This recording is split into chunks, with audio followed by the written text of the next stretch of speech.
I'm like, guys, relax. Let's look at the silver lining of things here and understand. And this is what I've said offline. What's up, my sports guys? My green team is in gang green, man. We back on the channel again, man. I know it's been a minute, but you know my mouth has been hurting, and I'm fairly new to this side of town. But don't forget to like, share, comment, and subscribe on this video, man. We hopping right into hating ass Gilbert, dog. Gilbert is back on his shit again, where he's basically letting the world know that the Celtics stink. And he did this last year, and we shut his ass right up by winning the chip. But he's on a different type of time this time by saying the Celtics, you know, they're not going to go back to back. And I seen this quick little excerpt on my feeds today, and I just wanted to give it a little listen to see what they was really talking about. Now, Rashad McCants, is it obvious, is sitting here with the Celtics gear on, agreeing with crazy-ass Gil. Let's see what they got to say, dog. From the style they play, I personally can't see them going back to back. I'll say this. I think the window's closed. I think they did exactly what they were supposed to do. They got in, they got out. That's why it was so imperative for Jason Tatum to get what he was going to get this particular series. He was supposed to solidify his legacy now, because the window for you to try to get this shit again with the teams is loading up. Like we said earlier in the show, do we discredit them making it all the way this way because of the injuries? And we said, no, you don't discredit them. You give them credit because this is how it lined up, right? Yeah, we're still best team in the NBA, regardless of... Of course. So now when everybody lines back up and they all healthy, can they do it again? Yes. For me, looking at how they played and how inconsistent throughout the whole time, it ain't gonna happen. From the style... Yo, I don't like these dudes today. I don't like them today. And I usually bang with them all the time. But this is another aspect of like how they try to like doo-doo on the people that didn't play the professional sport and all this other stuff. Like, just because they played that shit don't mean they say some dumbass shit too. Like, how is it that you're going to say it's hard for us to repeat and we're inconsistent, but we were the best team in the NBA. We had the best record. We had the largest win margin total in the NBA, and I think it was historical. And then you're still going to come out your face and say that that makes no sense, especially when we were actually better without Porzingis. We were also unhealthy going into the playoffs, missing our main guy who was a 20 to 30 plus scorer and still won the finals.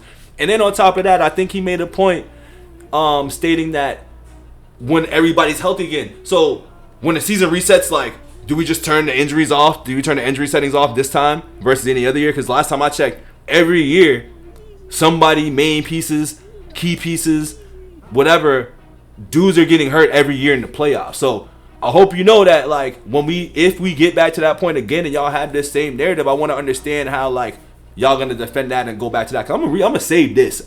This is bulletin material right here, and I hope it's bulletin material for Jaylen Brown and Jason Tatum too, because this was crazy. Even the way that they said the style of play that they had, have we not seen the Warriors dominate the way that they played for the last decade?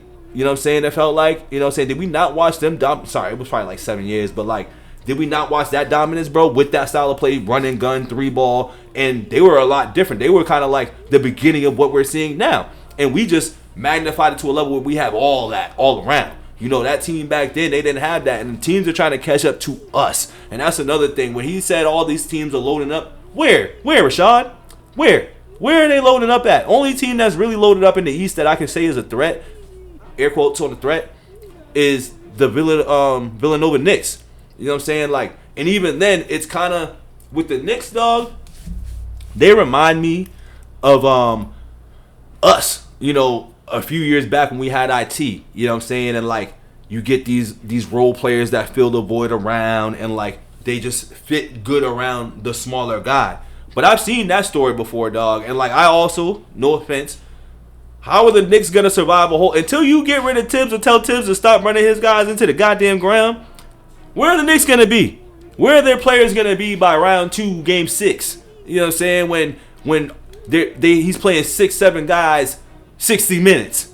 You know what I'm saying? Where are these guys going to be at? They play every minute, you know what I'm saying? Especially the playoffs, you know what I'm saying? Don't let it be an overtime game or anything like that. Where is that coming from? So all this whole, let's see what happens when everybody's lined up, even like, and this, once again, they're professionals. They should know that that's a dumbass thing to say. Because at the end of the day, nobody's ever healthy throughout the year. Anything can happen. With your top 3 teams, things can happen to our guys. Things did happen to our guys. And that's why I find it funny how we're getting so much, you know, getting discredited so much for our playoff run. We didn't have Porzingis after game 2 of round 1 or something like that. Was playing the Heat, dog, like, or game 3. You know what I mean? We didn't have him for like the whole time. He barely showed up in the finals because, like, you know, he just wanted to get that experience, but he wasn't healthy.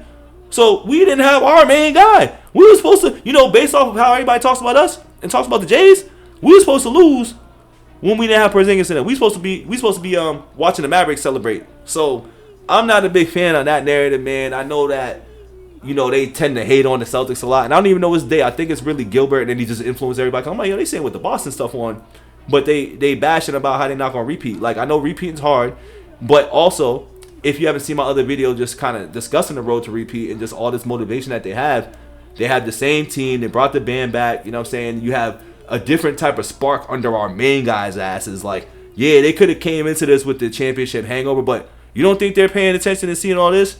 That's only motivating these dudes, like I've said, 10 times more. 10 times more, dog. So it's like, good luck for the league is how I'm going to put it. Good luck for the NBA. Because I'm going to sit back and be back on my humble stuff when the season starts. Because I always feel like, once again, anything can happen. And I'm not guaranteed we're repeating as champions or anything.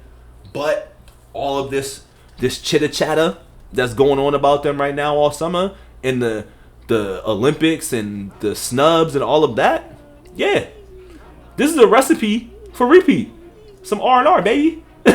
So with that being said, that's all I got, man. This is my rant on the day in terms of, you know, the basketball stuff. So let me know how y'all feel about Gilbert and Rashad's comments on the couch regarding our Celtics teams, and if we can repeat. Do y'all think we can repeat? Do we have a chance to repeat? And, like, who's really seeing us out east? Let me know. And also, who's seeing us out west? Let me know. I'm out of here. Peace.